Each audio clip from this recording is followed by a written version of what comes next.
19 मार्च 1966 का रात्रि क्लास। माया के तूफान बिल्कुल ही बेताला बना देते हैं। बाप तो कहते हैं बाहर वाले बंदर बुद्धि है। इतनी प्रदर्शनी की, प्रोजेक्टर किया तो भी समझते नहीं, जानते ही नहीं शिव कौन है। लिटरेचर भी मिलता है तो भी बंदर बुद्धि रत्नों से समझते ही नहीं है। घर के बच्चे भी इतना पूरा समझते नहीं है कि किसी की सर्विस में जाए, सर्विस करें। ये भी नहीं जानते हम किसकी सर्विस में है। गॉडली सर्विस है ना। विदेश गवर्नमेंट में सर्वेंट को बहुत डर रहता था, और ये तो बहुत बड़ी गवर्नमेंट है। नाम ही है ईश्वरीय गवर्नमेंट। पुरुषार्थ बहुत थर्ड क्लास करते रहते हैं। मंजिल ऊंची देख करके पैर थरकने लग पड़ते हैं।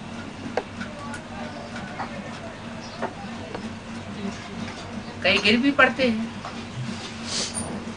और है भी बहुत सहज, फिर भी डिफिकल्ट लगता है। फिर समझा जाता है कि ड्रामा अनुसार कल पहले ऐसे ही चले होंगे, ड्रामा के आधार पर ही ठहरते हैं,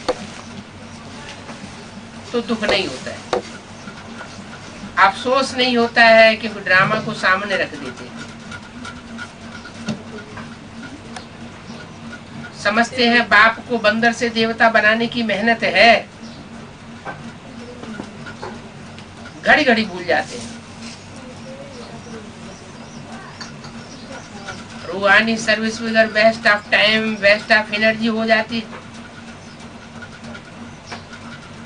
देह अभिमान बड़ा भारी दुश्मन है। कड़े ते कड़ा मन है, अभी है दुश्मन।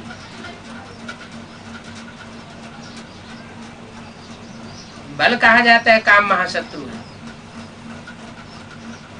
परंतु पहला शत्रु है देह अभिमान।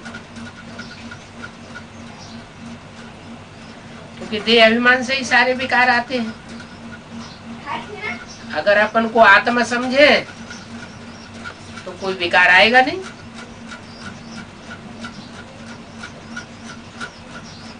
इस देह अभिमान के कारण टाइम बहुत बर्बाद होता है, बहुतों का बर्बाद होता है।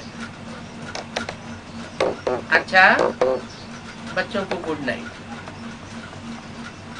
अगला रात्रि क्लास है 26/3/66 का। प्रदर्शनी की सर्विस प्रोजेक्टर से अच्छी है।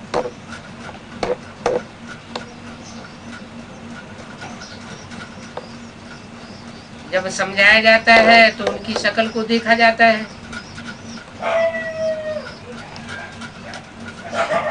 प्रोजेक्टर से देखा नहीं जा सकता।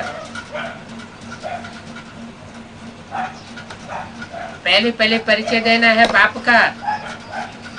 एक बाप से हद का वर्षा मिलता है, वो है लौकिक बाप, और दूसरे बाप से बेहद का 21 जन्म का वर्षा मिलता है।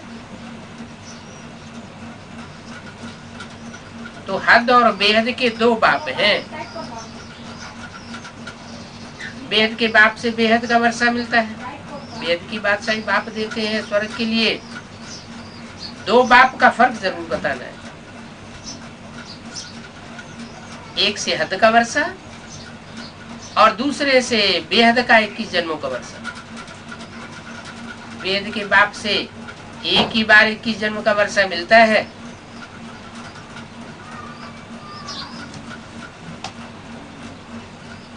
बार बार नहीं मिलता। तो वो एक बार का काम पूरा हुआ। एक बार ही जो बेहद का वर्षा मिलता है बेहद के बाप से, वो काम पूरा हुआ या नहीं हुआ? नहीं। अभी तो हुआ नहीं। तो इससे साबित हुआ कि ब्रह्मा के तन में जो कार्य हुआ वो बेहद के बाप का था या हद के बाप का था?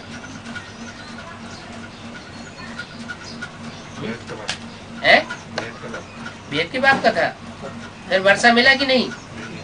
अरे तो बेहद का वर्षा बेहद का बाप हुआ या हद का बाप हुआ? ब्रह्मा को सिर्फ ब्रह्मा कुमार कुमारियों का बाप कहेंगे या सारी मनुष्य सृष्टि का बाप कहेंगे? हद माना हद बंधी हुई है, 1000 2000 4000 10,000 5 लाख 1 करोड़ 2 करोड़। और बेहद माना जिसकी हद बंधी हुई ना हो। जो भी 500-700 करोड़ मनुष्य आत्मा है सब का बाप। तो ब्रह्मा के द्वारा हद का बाप या बेहद का बाप? हद का बाप हुआ ना। जैसे क्राइस्ट को कहेंगे हद का बाप, उसके जो भी फॉलोअर्स हैं आज की दुनिया में 100-150 करोड़, वो लिमिटेड है तो हद का बाप कहेंगे। तो बाप कहते हैं कि बेहद का बाप एक ही बार आकर के बेहद का वर्षा देते हैं। इसका मतलब ये हुआ कि यज्ञ के आदि में जिस तन में आया वो तो प्रत्यक्ष ही नहीं हुआ, गुप्त का गुप्त ही रहा। क्योंकि बाप जब बीज डालता है तो गुप्त डालता है, किसी को पता ही नहीं चलता। और ब्रह्मा की शरीर छोड़ने के बाद सन 76 से एडवांस पार्टी में जो बाप का पार्ट प्रत्यक्ष होता है वो है बेहद का बाप। वो भी अभी पढ़ाई पढ़ा रहा है। पढ़ाई पूरी होगी और 500 करोड़ मनुष्य मात्र जो भी है सबको गति और सदगति का वर्षा मिल रहा है, जिसे कहते हैं मुक्ति का वर्षा अथवा जीवन मुक्ति का वर्षा। लेकिन वो मिलता एक ही बार है, अभी मिला किसी को नहीं है, मिलना है। लेकिन ये बात साबित हो जाती है कि ब्रह्मा के द्वारा वो हद का बाप है, बेहद का बाप नहीं। सिर्फ ब्रह्मा कुमार कुमारियां कहेंगे कि हमको बाप मिला, तो ब्रह्मा कुमार कुमारियों का बाप है या सारी मनुष्य सृष्टि का बाप है? सारी मनुष्य सृष्टि ये माने कि हमारा बाप आया हुआ है तो बहुत फर्क हो जाता है। सारी दुनिया का हद का वर्षा बंद होना है, सिर्फ भारत का नहीं, सारी दुनिया का बाप। सब चले जाएंगे शांति धाम। बाकी भारतवासियों को बेहद का वर्षा मिलता है तो दोनों वर्षा दिखाने चाहिए, हद का वर्षा और बेहद का वर्षा। जितने भी धर्म पिताओं से जो भी प्राप्ति हुई उसे हद का कहेंगे कि बेहद का कहेंगे? उन धर्म पिताओं से भी कहेंगे कि हद का मिला, बेहद की प्राप्ति तो किसी को नहीं हुई। इसलिए तुम बच्चों को खुशी होनी चाहिए कि हमको बेहद का बाप मिला है। बेहद बाप की रस्म अब जिंदाबाद होती है और बाकी है सब हद के बापों की रस्म चलाई हुई। वो है भक्ति मार्ग की रस्म। भक्ति मार्ग मुर्दाबाद होता है और तुम्हारा ज्ञान मार्ग जिंदाबाद होता है। ज्ञान आता है एक से और भक्ति आती है अनेकों से। बाप का आना भी भारत में होता है, वो भी सिद्ध करता है क्या कि बाप भारत में ही क्यों आता है, विदेशों में क्यों नहीं आता है? भारत में ही बाप क्यों आता है, विदेशों में क्यों नहीं आता? कारण तो होगा ना कुछ है?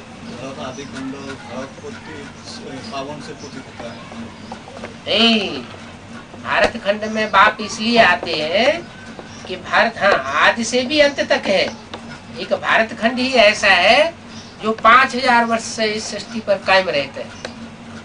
दूसरे धर्म खंड है जैसे अमेरिका है, आज से 500 साल पहले उसका अस्तित्व ही नहीं था, हिस्ट्री में उसका नाम निशान ही नहीं था, कोई जानता ही नहीं था कि अमेरिका नाम की कोई महाद्वीप भी इस सृष्टि पर है। 500 साल के अंदर भारत से कुछ बिछुड़े हुए नाविक रास्ता भूल गए और अमेरिका में पहुंच गए। वहां जाकर के उन्होंने देखा कि हमारे आने से पहले ही कुछ बिछुड़े हुए पहुंचे हुए हैं। उनको रेड इंडियंस कहा जाता था। वो रेड इंडियंस बहुत थोड़ी संख्या में वहां निवास करते थे। बाद में यूरोप से जो लोग पहुंचने लगे, क्योंकि अमेरिका का पता लग गया और वहां पर जनसंख्या बढ़ने लगी। तो 500 साल पहले अमेरिका का नाम निशान नहीं था, समुद्र के गर्त में समाई हुई थी। 5000 वर्ष पहले भी ये एटम बम फटे थे, पृथ्वी का बैलेंस बिगड़ा था और अमेरिका समुद्र के गर्त में समाई गई थी। ऐसे ही ऑस्ट्रेलिया, आज से 300 साल पहले कोई मनुष्य मात्र ऑस्ट्रेलिया में नहीं रहता था। 300 साल के अंदर ऑस्ट्रेलिया का पता चला और देश विदेश के लोग ऑस्ट्रेलिया में जाके बसने लगे। तो ये सारे ही धर्मखंड भारत को छोड़कर न पहले थे और न अब रहेंगे, क्योंकि ये सब विनाशी धर्मखंड है। तो सवाल पैदा होता है, क्यों विनाशी धर्मखंड है? भारत अविनाशी धर्मखंड क्यों है? कोई कहेगा यहाँ भगवान आते हैं। तो भी सवाल तो यही रहा, यहाँ भगवान क्यों आते हैं? ये अविनाशी धर्मखंड क्यों है जो भगवान यहाँ आते हैं? क्योंकि यहाँ प्योरिटी को मान्यता बहुत है। यहाँ कन्या माताओं की जितनी प्योरिटी की तरफ ध्यान दिया जाता है, उतना दूसरे धर्मखंडों में ध्यान नहीं दिया जाता है। यहाँ व्यभिचार का पोषण होता है। अब व्यभिचार को बहुत श्रेष्ठ मानते हैं, व्यभिचार को बहुत खराब मानते हैं। तो पवित्रता की वजह से भगवान भारत में आते हैं और भगवान है भी एवर प्योर। मनुष्य मात्र पवित्र भी बनते हैं तो देवता कहे जाते हैं, और जो अपवित्र रहते हैं वो मनुष्य कहे जाते हैं, अथवा जास्ती अपवित्र और दुखी बनाने वाले होते हैं तो राक्षस कहे जाते हैं। लेकिन भगवान तो सदा पवित्र है, वो सदा शिव कहा जाता है। वो किसी के तन में प्रवेश करता है तो भी पवित्र आचरण करता है, अपवित्र नहीं बनता। उसकी यादगार शिवलिंग मंदिरों में दिखाई गई। माता का रूप दिखाया हुआ है, माता का रूप जलाधरी है, उस जलाधरी में शिवलिंग रखा हुआ है तो भी पवित्र माना जाता है। भारत के मनुष्य मात्र जाके उसकी पूजा करते हैं। पूजा किसकी होती है? पवित्र की होती है या पवित्र की होती है? पूजा तो पवित्र की ही होगी, नहीं तो कोई माथा क्यों टेकेगा? तो बताया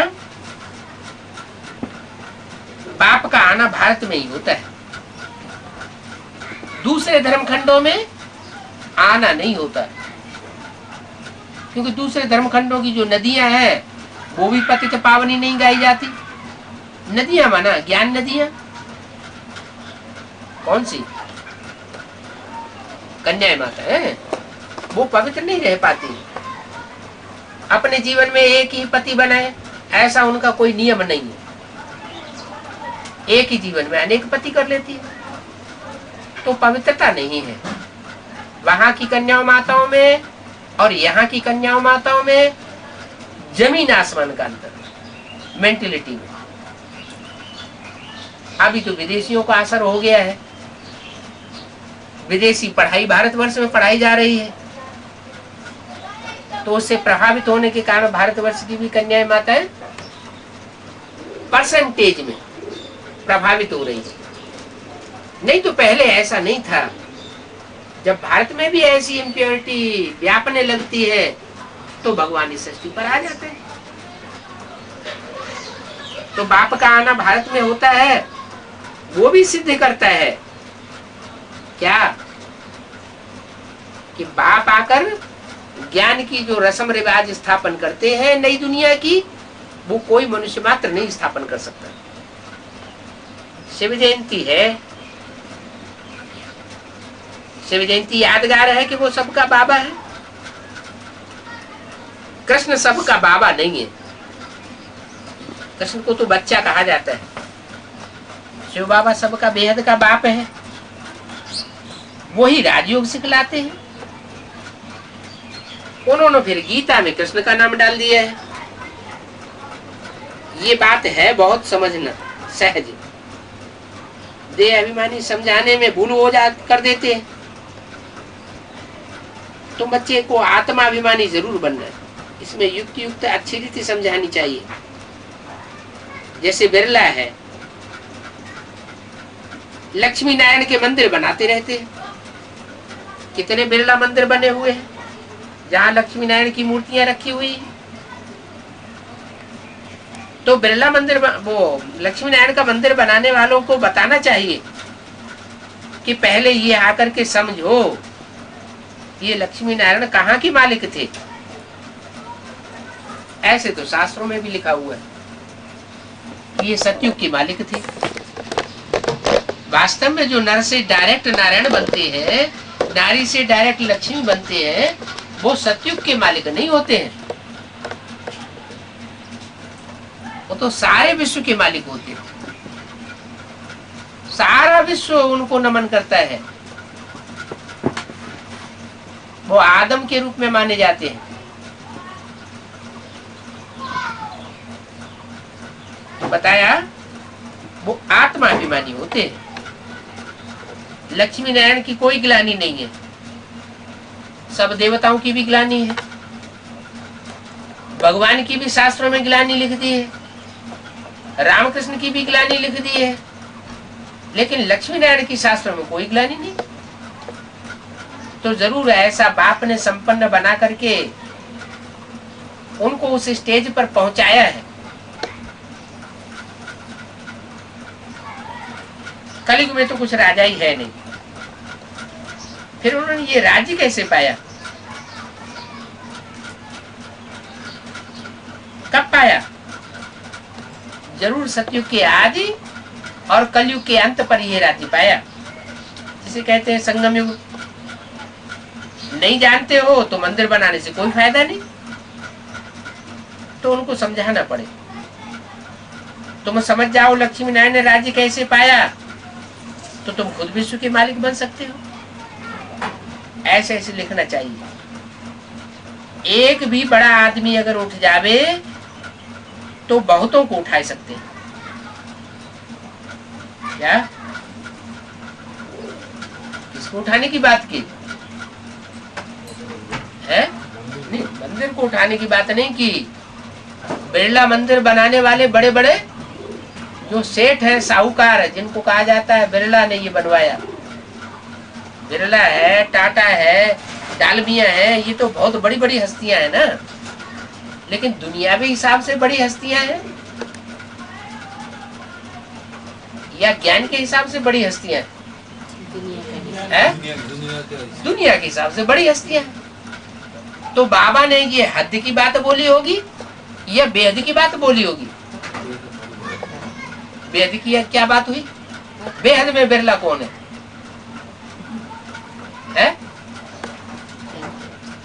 बेहद में बिरला कौन है? जो बिरला मंदिर बना, जो लक्ष्मी नारायण के मंदिर बनाता रहता है,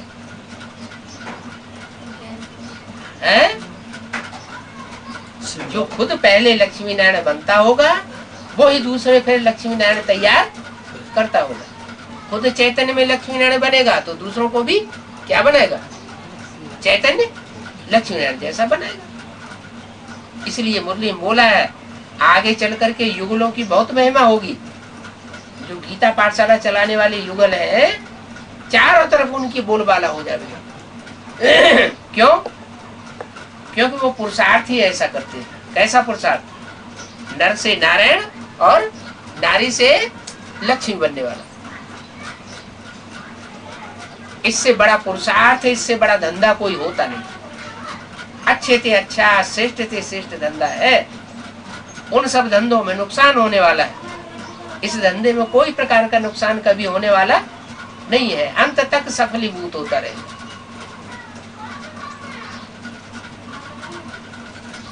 तो बिरला को समझाना चाहिए, या बिरला के परिवार वालों को समझाना चाहिए क्या कि ये लक्ष्मी नारायण कहाँ के मालिक थे।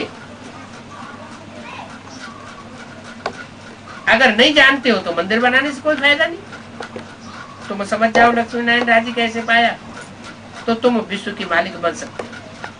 ऐसे ऐसे लिखना चाहिए। एक बड़ा आदमी उठ जाएगा तो बहुतों को उठा सकते हैं। बड़े आदमी का आवाज बुलंद होता है।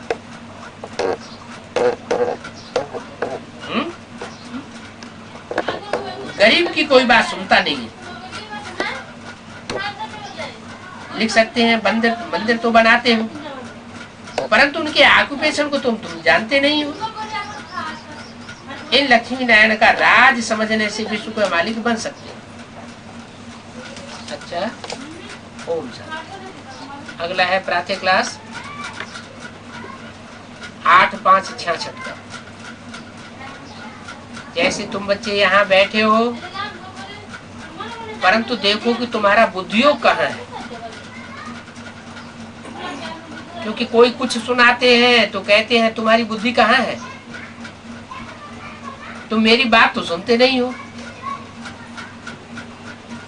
तो अभी बताओ, तुम यहाँ बैठे हो तो तुम्हारा बुद्धि का योग स्वीट होम और स्वीट बादशाही में है। बाप की याद में बैठने से तुम्हारे विकर्म विनाश होते हैं और आगे भी होते जाएंगे। इसकी याद में बैठने से, बाप की याद में। कौन से बाप की याद में? जिसके अपने विकर्म विनाश हुए होंगे उसकी याद में बैठेंगे तो हमारे भी विकर्म विनाश होंगे, और जिसके अपने ही विकर्म विनाश नहीं हुए होंगे, अपने ही पाप कर्म खलास नहीं हुए होंगे, तो उसकी याद करने से हमारे पाप कर्म खलास नहीं हो सकते। जैसे को याद करेंगे वैसे बनेंगे। तो बताया, बाप की याद में बैठने से तुम्हारे विकर्म विनाश होते जाएंगे। तो कौन से बाप की बात है? बेहद के बाप तो दो हैं, हद के बाप सबके अपने अपने अलग अलग हैं। बेहद का बाप है शिव, वो है आत्माओं का बाप, और फिर है मनुष्यों का बाप, वो है प्रजापिता। तो प्रजापिता की याद से पाप कर्म भस्म होंगे क्या? पाप कर्म प्रजापिता की याद से भस्म नहीं हो सकते, क्योंकि वो तो 84 जन्म लेने वाला है, जन्म मरण के चक्र में आने वाला है, भोगी है। वो भी पतित है। उस पतित में वो सुप्रीम सोल जब आता है, उस शरीर को कंट्रोल करता है, तो उस बाप को याद करने से हमारे पाप कर्म भस्म होंगे और अपने सुखधाम जाए पहुंचेंगे। क्या? किसकी याद करने से हम शांति धाम पहुंचेंगे और किसकी याद में रहने से हम सुखधाम में पहुंचेंगे? बाप तो दो है। एक ही शरीर में दो बाप काम करते हैं बेहद के। एक है हद का बाप, उससे तो कुछ प्राप्ति नहीं होती। दूसरा है दो बेहद के बाप,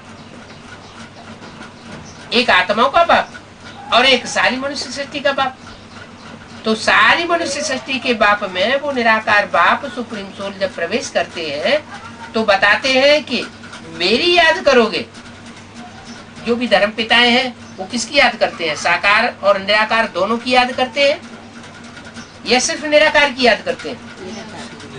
वो सिर्फ निराकार ज्योति बिंदु को याद करते हैं तो मुक्ति पाते हैं या जीवन मुक्ति पाते हैं? मुक्ति पाते हैं। उनकी गति होती है, सदगति नहीं होती। सदगति कहते हैं शरीर के द्वारा गति। शरीर के द्वारा सुख शांति मिले, दुख शांति न मिले। तो ऐसा कैसे हो कि हमको मुक्ति भी मिले और जीवन मुक्ति भी मिले, गति भी मिले और सदगति भी मिले? उसके लिए बताया कि निराकार को साकार में याद करो। क्या? जिस साकार में वो निराकार प्रवेश करता है, जैसे जैसे उसकी स्थिति ऊंची होती जाएगी वैसे वैसे तुम बच्चों की भी स्थिति ऊंची होती जाएगी। तो बाप की याद में बैठने से तुम्हारे पाप कर्म भस्म होंगे, तुम सुखधाम में पहुंच जावेंगे। बाप यही राजयोग सिखलाते हैं। अर्थात राजाई के लिए बाप से योग है, जैसे बैरिस्टर के लिए बैरिस्टर के साथ होता है योग, और पढ़ाई के साथ योग रहेगा। क्या? बैरिस्टर माने वकील। तो वकील से जो पढ़ाई पढ़ते हैं वो वकील बनते हैं, डॉक्टर से पढ़ाई पढ़ते हैं तो डॉक्टर बनते हैं। तो मनुष्य से देवता बनने की पढ़ाई पढ़ने के लिए किससे पढ़ाई पढ़नी पड़े?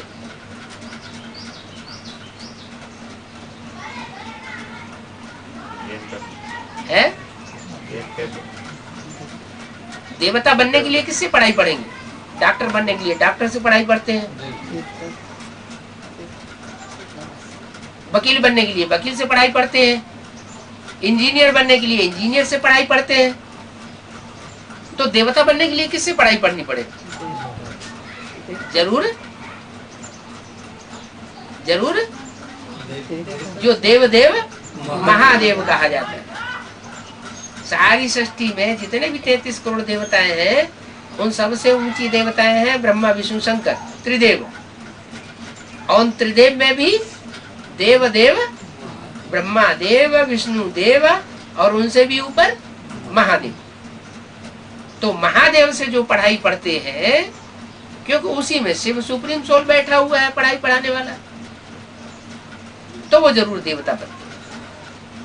वो राजयोग सिखलाते हैं राजाई के लिए। जानते हो हम बैकुंठ के मालिक बनेंगे, नई दुनिया के मालिक बनेंगे। क्या? नई दुनिया क्या कही जाएगी?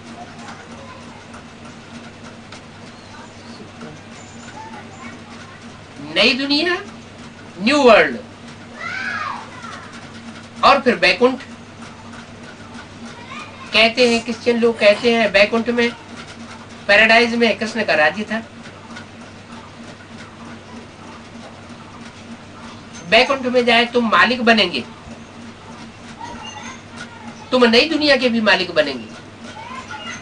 हमारा बाबा नई दुनिया की स्थापना करते हैं। ऐसे ऐसे अपनी दिल अंदर सिमरन करना चाहिए। क्या कहा? तो खुशी आवेगी। इस आधार पर खुशी आवेगी। कंपेयर करो, टैली करो। ब्रह्मा कुमारियों का बाबा क्या स्थापन करके जाता है? नई दुनिया की स्थापना करके जाता है क्या? है? क्यों?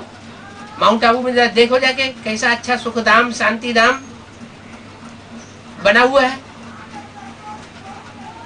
तो नई दुनिया नहीं हुई है? क्यों?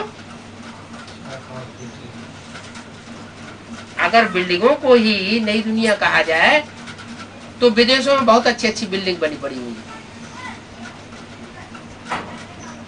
ईंट की बिल्डिंग को कोई सुखधाम शांति धाम नहीं कहा जाता। ये तो चैतन्य आत्माओं का किला है, चैतन्य आत्माओं का संगठन है। ऐसी सुधरी हुई आत्माओं का संगठन तैयार होता है जिसमें जाने से हर आत्मा के वाइब्रेशन बढ़िया होने लगते। तो बाबा नई दुनिया की स्थापना करते हैं। ऐसे ऐसे अपनी दिल के अंदर सिमरन करना चाहिए। सवेरे उठकर यहाँ हाल में अथवा छत पर जाए बैठना चाहिए। कोई सोया हुआ होगा तो वह वायुमंडल ठीक नहीं रहेगा। क्या कहा? क्लास में जहाँ संगठन होता है वहां इस बात का खास ध्यान रखें कि नींद नहीं आनी पाए। अगर एक को नींद आती है तो दूसरे के ऊपर उसका वाइब्रेशन फैल जाता है। अगर किसी को नींद आती हो तो क्या करे? ऊपर छत के ऊपर घूमने चला जाए।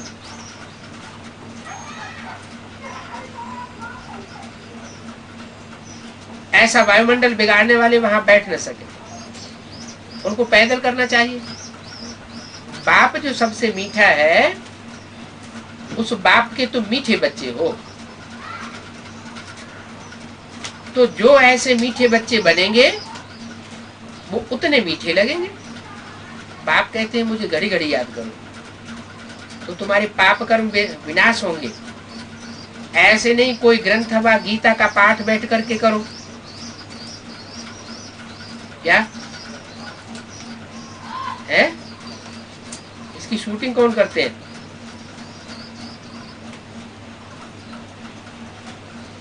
गुरुद्वारों में गुरु ग्रंथ साहब का पाठ होता है, हिंदुओं के मंदिरों में रामायण का पाठ होता है, गीता का पाठ होता है। उसकी शूटिंग कौन करते हैं इस समय? है वो तथाकथित ब्रह्मा कुमारियों के जो आश्रम है उनमें वो मुरली बैठ करके पढ़ करके सुनाई जाती है, पाठ किया जाता है। उसका गहराई में अर्थ क्या है वो उनको पता ही नहीं है, पता भी नहीं है, और कोई बताए तो उसको सुनना भी नहीं चाहते। बताया ऐसे नहीं कोई ग्रंथ व गीता का पाठ बैठ करके करो। वो सब भक्ति मार्ग है, और भक्ति मार्ग आता है रावण से, ज्ञान मार्ग आता है राम से। रावण कौन? कोई रावण ऐसा 10 सिर का आदमी होता है क्या? नहीं, 10 सर इकट्ठे हो जाते हैं, 10 प्रकार की मनमत इकट्ठी हो जाती है, मनुष्य मत इकट्ठी हो जाती है, उसको कहा जाता है रावण के सिर। जो भी शास्त्र वेद आदि बहुत पढ़ते हैं उनकी बुद्धि में भूसा भरा रहता है, असली बात को नहीं जानते। बाप को फट से कहते हैं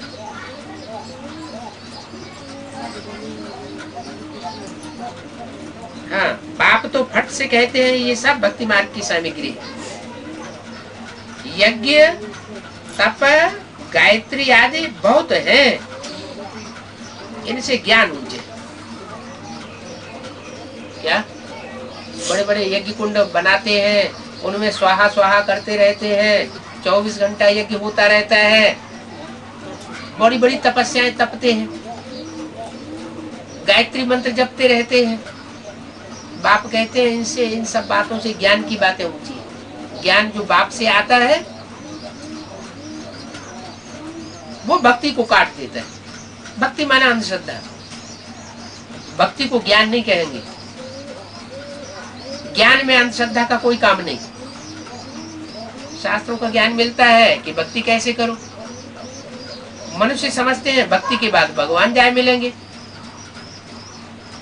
और सर्व की आकर के सदगति करेंगे। क्या इतना तो जानते हैं कि भक्ति से भगवान मिलेंगे, लेकिन कब मिलेंगे? जब भक्ति पूरी होगी तो भगवान का मिलना होता है।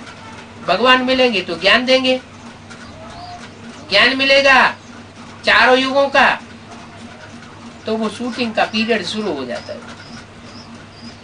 सतयुग, त्रेता, द्वापर, कलयुग, चारों युगों की शूटिंग होती है। उसमें पता पड़ जाता है कौन भक्ति मार्ग की आडंबर स्थापन करने वाले हैं और कौन शिव बाबा के कार्य में ज्ञान मार्ग की स्थापना में सहयोगी बनने वाले हैं। जो ज्ञान मार्ग की स्थापना में सहयोगी बनते हैं वो है राम संप्रदाय, और जो भक्ति मार्ग वाली स्थापना में रावण के सहयोगी बनते हैं वो है रावण संप्रदाय।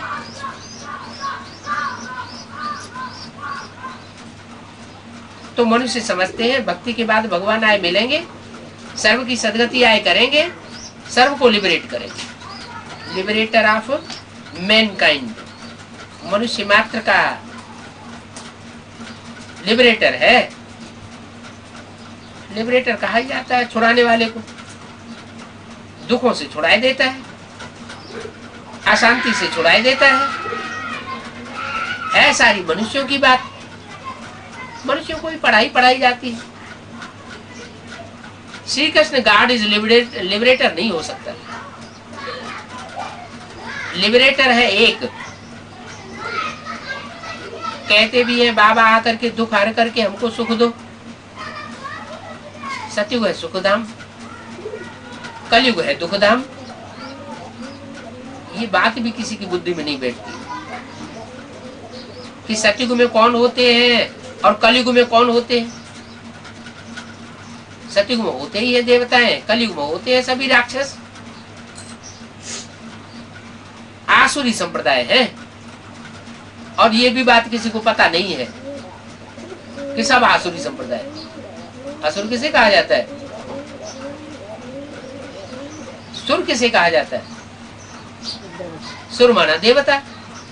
देवता माने जो दूसरों को सुख देता हो तो सुर, और जो दूसरों को दुख देता हो वो असुर। माने सुख नहीं दे सकता। आ माना नहीं, माने परमात्मा के सुर में सुर नहीं मिला सकता। परमात्मा जो श्रीमत देते हैं उस श्रीमत का काट ही करेगा।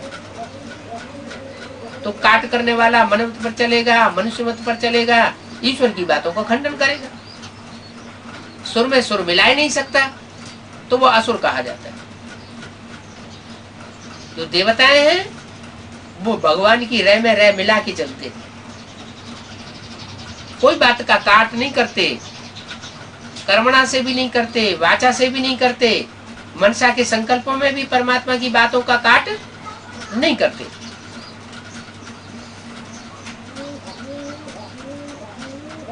तो इन बातों का किसी को पता नहीं है, पत्थर बुद्धि हो गए हैं। नहीं तो भारत कितना ऊंच था।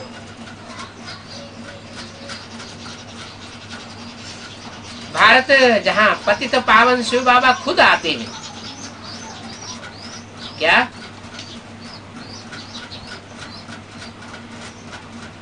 बुलाने से नहीं आते हैं? कैसे आते हैं? खुद आते हैं। और गुलजार दादी में बुलाने से आते हैं। ये अंतर क्यों? शिव बाबा बिना बुलाए खुद आ जाते हैं। हाँ, वहां मनुष्य आत्मा आती है। मनुष्य आत्मा मान मर्तबा चाहने की इच्छुक होती है, और शिव बाबा को मान मर्तबे की दरकार नहीं है। वो सदैव आत्मिक स्थिति वाला है। जो सदा शिव है वो उसे मान मर्तबा की कोई दरकार नहीं। उसका तो कर्तव्य है, वो अपना कर्तव्य निर्वहन करता है, अधिकार कुछ भी नहीं चाहता। और मनुष्य क्या चाहते हैं? मनुष्य अधिकार चाहते हैं। चाहे कोई भी श्रेष्ठ से श्रेष्ठ मनुष्य क्यों न हो, देवता ही बनने वाले क्यों न हो, वो भी चाहते हैं कि हमें मान मर्तबा मिले। तो देखो हमारा शिव बाबा कितना ऊंच से ऊंच बाप है और कितना निरहंकारी है। शिव जयंती अथवा शिवरात्रि कहते हैं, अर्थ नहीं समझते। जरूर शिव की जय जयकार हुई होगी। जैसे घर में बच्चा पैदा होता है तो गाजे बाजे बजाए जाते हैं, खुशियां मनाई जाती हैं। वो तो सामान्य बच्चों की बात होगी। ये तो ऐसा कृष्ण बच्चा है जो सृष्टि का पहला प्रिंस बनता है, पहली रचना है। उस बच्चे के द्वारा बाप प्रत्यक्ष होते हैं। शिव जयंती और उसके बाद है कृष्ण जयंती। बाप की जयंती पहले, बच्चे की जयंती बाद में। लेकिन रात्रि में ही क्यों मनाते हैं? कृष्ण की भी रात्रि में मनाते हैं और शिव की भी रात्रि में मनाते हैं। शिव का जन्म भी रात्रि के 12 बजे और कृष्ण का जन्म भी रात्रि के 12 बजे। एक साथ जैसे क्यों दिखाते हैं? कारण क्या है? क्योंकि बाप स्वयं प्रत्यक्ष नहीं होता। बाप किसके द्वारा प्रत्यक्ष होता है? कृष्ण बच्चे के द्वारा प्रत्यक्ष होता है। कृष्ण वाली सोल, दादा लेखराज की सोल कोई ब्राह्मण बच्चे में प्रवेश करती है, पहले अर्धचंद्र का पाठ बजाती है, फिर बाद में वो संपूर्ण चंद्रमा 16 कला संपूर्ण बनता है और प्रत्यक्ष होता है। तो उस बच्चे की जयंती के साथ साथ बाप की भी जयंती होती है, इसलिए दोनों की जयंती रात्रि के 12 बजे मनाई जाती है। रात है द्वापर कलयुग, ब्रह्मा का दिन और ब्रह्मा की रात। तो ब्रह्मा कहाँ होता है? क्या द्वापर कलयुग में ब्रह्मा होता है? फिर ब्रह्मा की रात क्यों कहते हैं द्वापर कलयुग को? द्वापर और कलयुग के 2500 वर्ष में ब्रह्मा नहीं होता। कब होता है? संगम युग में होता है। तो जरूर संगम युग में ही चारों युगों की शूटिंग होती है। उन चारों युगों की शूटिंग में जो द्वापर कलयुग की शूटिंग का जो समय होता है वो है ब्रह्मा की रात। और सतो प्रधान सतयुग और त्रेता युग की शूटिंग का जो समय होता है चढ़ती कला का, उसे कहते हैं ब्रह्मा का दिन। तो पूछा कि ब्रह्मा का दिन, ब्रह्मा की रात ऐसे क्यों कहते हैं? तो क्यों का जवाब बेसिक नॉलेज वालों से मिलता है या एडवांस नॉलेज वालों से मिलता है? बेसिक वालों को पता ही नहीं है कि क्यों कहते हैं। वो तो मुरली में पढ़ करके छोड़ देते हैं। यहाँ बताया जाता है कि ब्रह्मा तो प्रजापिता भी है, जरूर उनके बच्चे भी होंगे। सिर्फ ब्रह्मा कहे तो अनेकों के नाम ब्रह्मा होते हैं, इसलिए ब्रह्मा को 4 मुख वाला 5 मुख वाला दिखाते हैं, तो अनेक ब्रह्मा के मुख हो गए। लेकिन प्रजापिता ब्रह्मा एक ही होता है, जरूर उनके बच्चे होंगे। तुम कहते भी हो हम ब्रह्मा कुमार कुमारियों का दिन सतयुग त्रेता द्वापर कलयुग है रात। बाबा बहुत सहज समझाते हैं, जो शास्त्र आदि पढ़े हो वो सब भूलना है, कोरा कागज बन जाना है। इन यज्ञ तप आदि से मैं नहीं मिलता हूँ। ये भक्ति मार्ग के कर्म कांड करने से कोई मेरे से नहीं मिल सकता। ये सब भक्ति मार्ग की सामग्री है। इन सामग्री से तुमने दुर्गति को पाया है। इतना पढ़े हो तो पढ़ पढ़ के आप भूल भी नहीं सकते हो। क्या तो देह सहित जो कुछ भी है कि मैं बैरिस्टर हूं, मैं फलाना हूं, ये सब कुछ भूल जाना। पहला पहला पाठ पढ़ाया जाता है मैं आत्मा हूं, आत्माभिमानी भव। बाप कहते हैं, बाप से ये बच्चा सुनकर भी कहते हैं। तो जैसे बाप दादा दोनों कहते हैं। क्या कहा? ये बच्चा कौन हुआ है? बाप कहते हैं और बाप से ये बच्चा सुन करके कहते हैं। तो कृष्ण बच्चा हुआ और बाप कौन हुआ? कृष्ण बच्चे ने किससे सुना? अरे कौन सा बाप? शिव बाप से सुना या राम बाप से सुना? यज्ञ के आदि में किससे सुना? कृष्ण ने राम बाप से सुना। तो वो राम बाप हुआ बाप और कृष्ण बच्चा हुआ दादा। दादा माना बड़ा भाई। तो ये बच्चा भी सुनकर कहते हैं, तो जैसे बाप दादा दोनों कहते हैं। बाप कहते हैं अथवा बाप से यह बच्चा सुन करके कहते हैं, तो जैसे बाप दादा दोनों कहते हैं। क्या कहते हैं? अभी देही अभिमानी भव। आत्मा ही एक शरीर छोड़ दूसरा लेती है, ये भी समझाया है। सब तो 84 जन्म नहीं लेंगे। सब माने कितने? कितने 84 जन्म नहीं लेंगे? 500-700 करोड़ जो भी मनुष्य आत्मा है वो सब 84 जन्म नहीं लेती है। कितनी आत्माएं जन्म लेती है?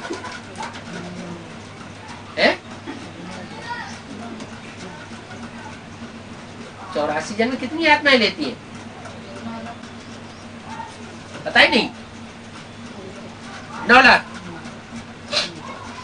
तो जो 9,84,000 जन्म लेते हैं, 9 लाख सितारे आसमान में गाए जाते हैं, वो तो जड़ सितारे हैं। तुम चैतन्य सितारों की बात है।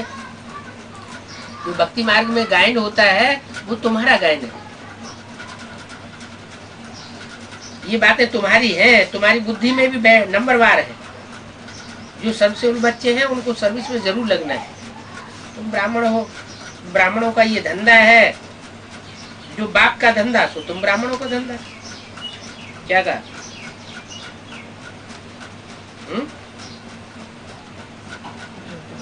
ब्राह्मण कब कहे जाए?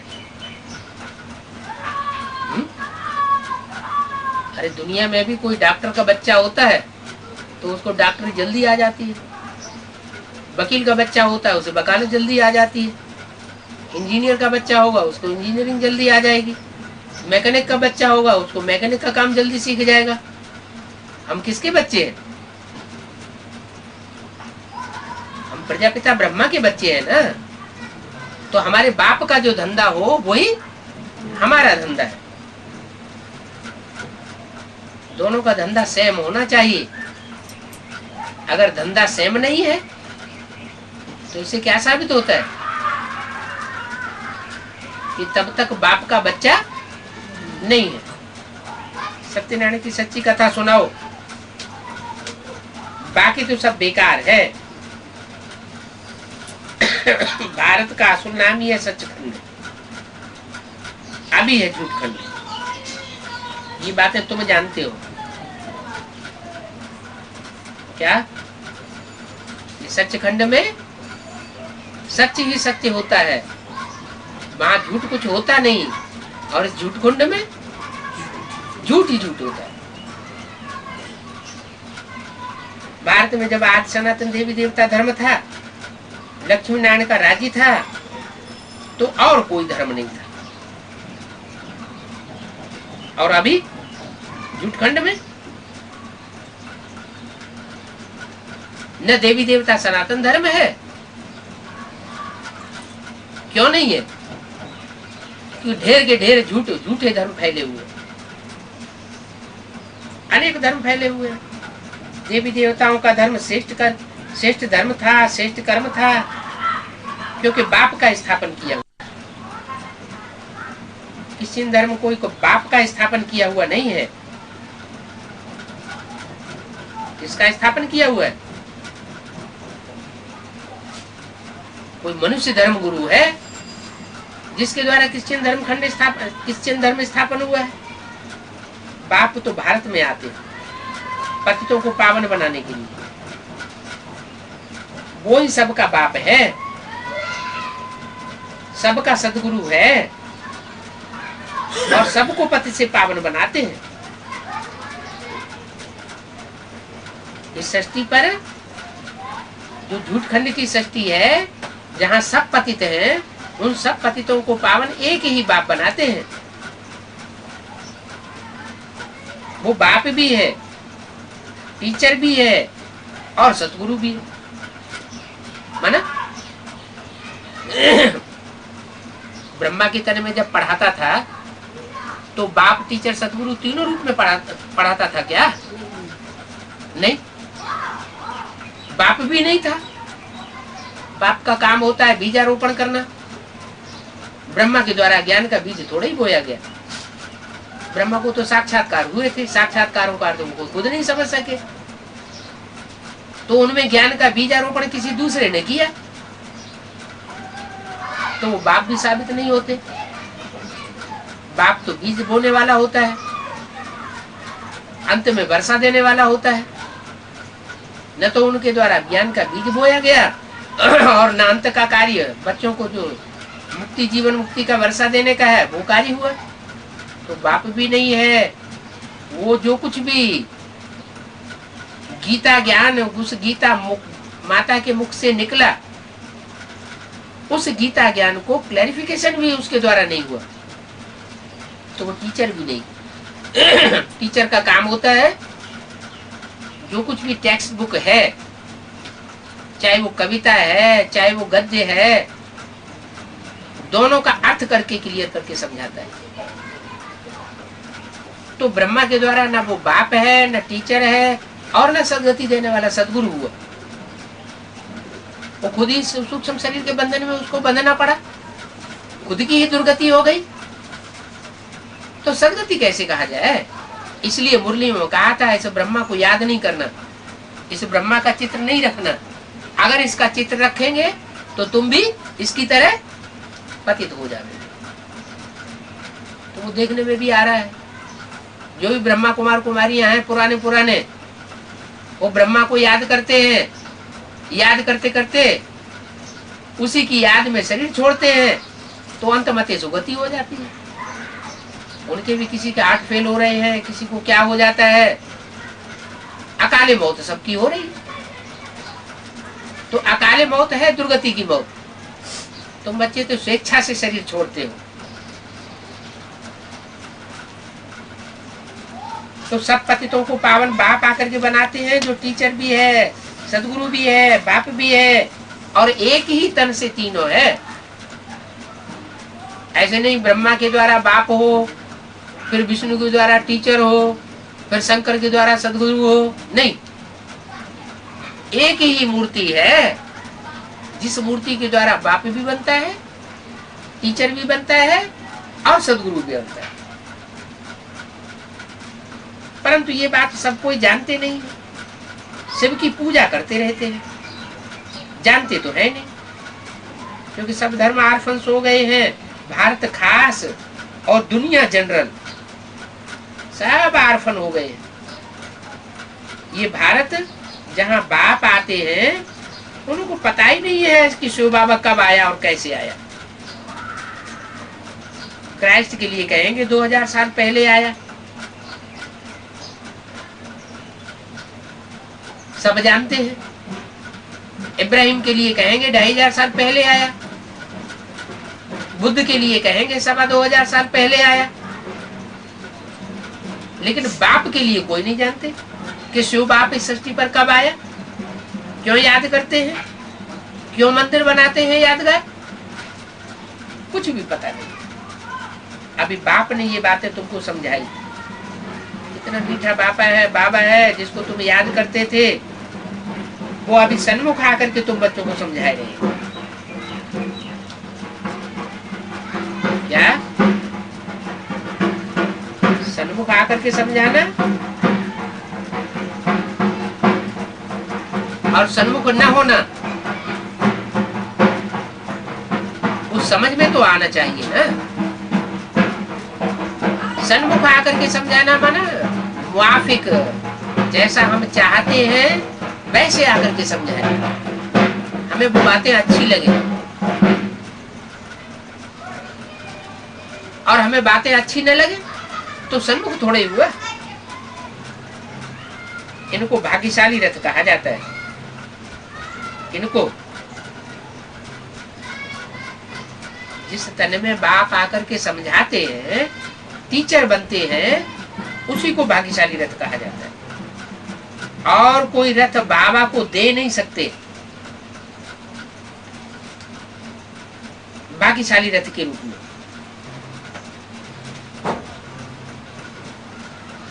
रथ बदल ही नहीं हो सकता भाग्यशाली रथ के रूप में। एक ही रथ मुकर्रर है जो भाग्यशाली कहा जाता है। अच्छा, ओम